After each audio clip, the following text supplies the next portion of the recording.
Bismillahirrahmanirrahim. Assalamualaikum warahmatullahi wabarakatuh. Alhamdulillah, wassalatu wassalam ala rasulillah. Asyhadu an la ilaha illallah wahdahu la syarikalah. Wa asyhadu anna muhammadan abduhu wa rasuluhu la nabiyya ba'dah. Adapun materi yang akan kami sampaikan dalam hal ini yaitu berkaitan dengan materi ruqyah syar'iyyah. Jadi kita memahami dan mengerti berkaitan tentang masalah ruqyah syar'iyyah. Secara pengertian bahwa ruqyah syar'iyyah ini secara bahasa ada al-auzah yang artinya adalah sebuah perlindungan. Nah, terkadang ruqyah ini juga disebut dengan istilah azimah. Jadi ini istilah berkaitan tentang masalah ruqyah. Adapun makna yang lain berkaitan tentang ruqyah syar'iyyah ini, ya, atau secara pengertian bahwa ruqyah syar'iyyah ini adalah doa dan bacaan-bacaan yang mengandung permintaan pertolongan dan perlindungan, yaitu hanya kepada Allah Subhanahu wa taala untuk mencegah atau mengobati dari berbagai bala dan penyakit. Nah, terkadang doa yang dibacakan itu disertai dengan sebuah tiupan. Jadi adanya tiupan dari mulut, kedua telapak tangan atau anggota tubuh orang yang meruqyah atau orang yang diruqyah. Dan adapun tentunya bahwa ruqyah syar'iyyah ini yang paling utama itu adalah dengan doa dan bacaan-bacaan yang memang bersumber daripada Al-Quran maupun daripada sunnah Nabi SAW. Adapun berkaitan tentang masalah dalil di dalam Al-Quran ataupun yang bersumber daripada hadis Nabi SAW, memang ada dalil-dalil yang menyebutkan tentang berkaitan dengan masalah ruqyah syar'iyyah. Nah, di antaranya salah satu firman Allah Subhanahu wa taala mengatakan, ya, wa nunazzilu minal Qur'ani ma huwa shifaa wa rahmatul lil mu'minin. Ya, dan kami turunkan dari Al-Quran yaitu sebagai sesuatu yang menjadi obat ataupun penawar, wa rahmatul lil mu'minin, dan rahmat bagi orang-orang yang beriman. Jadi ini menunjukkan dalil bahwa Al-Quran itu adalah obat, adalah penawar dari berbagai macam penyakit. Dan di dalam firman Allah Subhanahu wa taala yang lainnya dikatakan, ya ayuhan nasu qad ja'atskum mau'izatum mir rabbikum wa shifaa'un lima fis suduri wa hudaw wa rahmatul lil mu'minin. Wahai manusia, kata Allah, sesungguhnya telah datang kepadamu pelajaran dari Tuhanmu dan penyembuh bagi penyakit-penyakit, ya, yang ada di dalam dada, fis sudur, wa hudaw wa rahmatul lil mu'minin, dan sebagai petunjuk rahmat bagi orang-orang yang beriman, yang mereka yakin bahwa memang Al-Quran itu adalah sebagai obat ataupun penyembuh. Bahkan di dalam firman Allah yang lainnya juga dikatakan bahwasanya ketika Nabi Ibrahim alaihissalam mengalami suatu penyakit, maka Allah utarakan pernyataan daripada Nabi Ibrahim itu di dalam Al-Quran surah Asy-Syu'ara, ya, pada ayat yang ke-80. Wa idza maridtu, dan apabila aku sakit, kata Nabi Ibrahim, fahuwa yashfin, maka dia adalah Allah Subhanahu wa taala yang menyembuhkan aku. Inilah dalil-dalil yang menunjukkan bahwa, ya, Al-Quran itu adalah penyembuh dan kesembuhan itu hanyalah milik Allah Subhanahu wa taala. Maka dalam masalah ini memang Allah turunkan obat ataupun penawar. Maka dalam hadis Nabi SAW dikatakan, ma anzalallahu da'an, Allah tidak menurunkan, ya, suatu penyakit illa anzalalahu syifaan, kecuali Allah turunkan baginya adalah obat. Jadi setiap penyakit pasti akan ada obatnya. Terkadang ketidaktahuan ataupun belumnya pemahaman kita tentang suatu penyakit sehingga mungkin mengalami hambatan dalam perkara yang demikian. Karena di dalam pengobatan Islam atau pengobatan tibun nabawi ini ada yang kita kenal dengan pengobatan ilahiyah, yaitu dengan pengobatan doa dan zikir-zikir atau dikenal dengan istilah ruqyah syar'iyyah. Nah, ada juga, ya, yaitu pengobatan alamiah, ya. Misalnya dengan penggunaan madu, ya, bersifat seperti herbal seperti itu, zaitun, habatus sauda, kurma, ya, jahe, bawang putih, timun dan lain-lain. Ya, ini yang sifatnya adalah pengobatan alamiah dengan penggunaan herbal.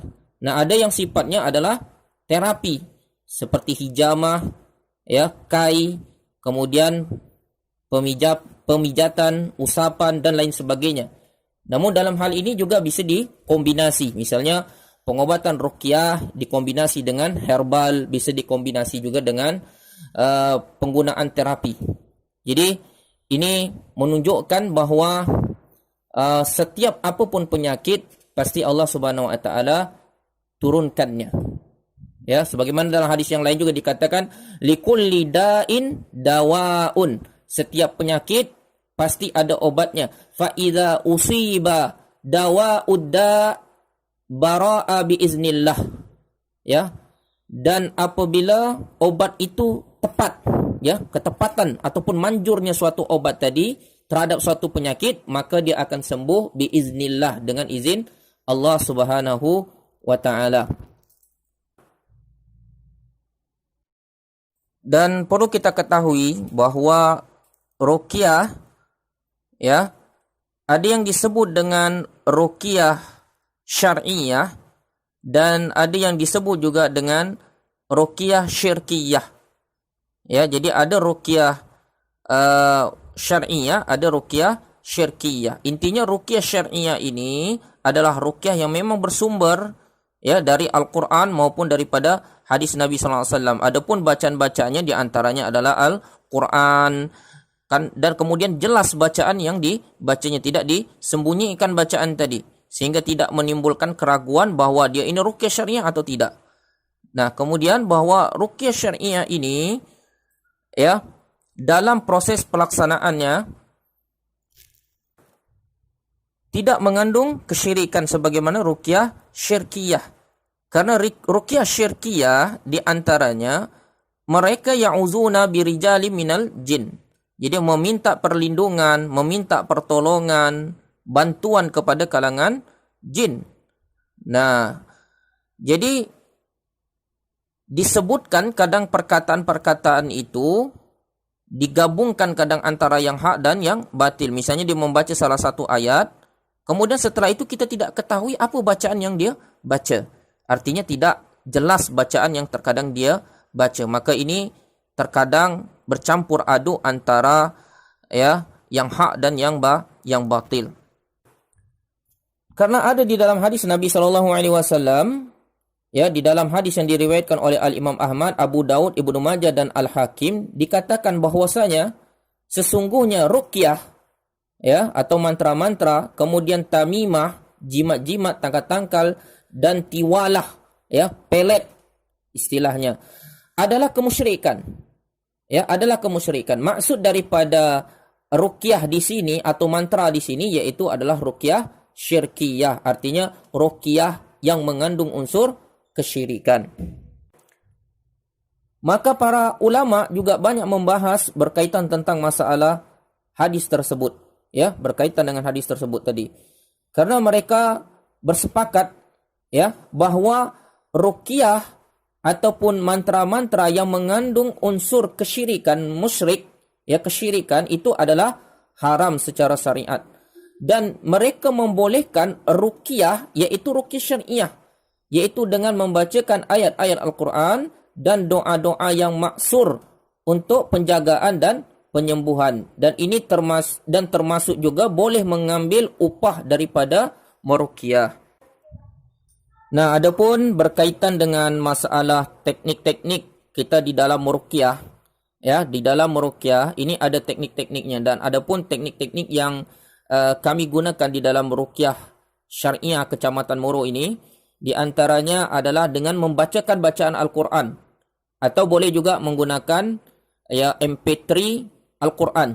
Jadi boleh didengarkan kepada pasien, karena ada dalil berkaitan dengan ini. Ada di antaranya dalam firman Allah Subhanahu wa taala mengatakan, wa idza quri'al Qur'an, dan apabila dibacakan Al-Quran, fastami'u lahu, maka dengarkanlah bacaan Al-Quran tersebut. Wa ansitu la'allakum turhamun. Lalu perhatikan ya agar kalian mendapat rahmat di sisi Allah Subhanahu wa taala. Hal ini tertuang bagaimana dalam firman Allah surah Al-A'raf ayat 204. Nah, di dalam firman Allah yang lainnya di dalam surah Al-Ahqaf ini dikatakan, dalam firman Allah dikatakan, wa idh sarafna ilaika nafaram minal jinni yastami'una al-Qur'an falamma hadaruhu qalu ansitu. Ya, dan ingatlah ketika kami hadapkan ya kepada serombongan jin kepada kamu yang mendengarkan Al-Quran, maka tatkala mereka menghadiri pembacaannya, lalu mereka berkata, ansitu, diamlah kamu. Jadi didengarkan bacaan Al-Quran tersebut. Ini makanya boleh menggunakan MP3 ataupun dibacakan Al-Quran tadi ya kepada orang yang mengalami gangguan tersebut dengan bacaan yang keras. Nah, adapun teknik yang selanjutnya boleh menggunakan teknik usapan. Ya, dibacakan ayat, kemudian ditiupkan di telapak tangan, kemudian diusapkan kepada orang-orang yang mengalami gangguan tersebut. Atau menggunakan teknik pukulan yang agak sedikit tidak kuat ya. Istilahnya pukulan itu yang memang bagi kita tidak merasakan sakit, tetapi bagi kalangan jin itu pukulan yang sangat luar biasa terhadap mereka. Dan ini pernah kita praktekkan kepada orang-orang yang mengalami gangguan ketika kita dalam proses ruqyah. Atau boleh menggunakan media air ya, atau tausiah ya, memberikan nasihat bagi kalangan jin agar mereka mau bertaubat kepada Allah, dan ataupun mereka ditawarkan Islam kepada mereka. Nah, terkadang ada di antara mereka menerima syariat Islam tersebut.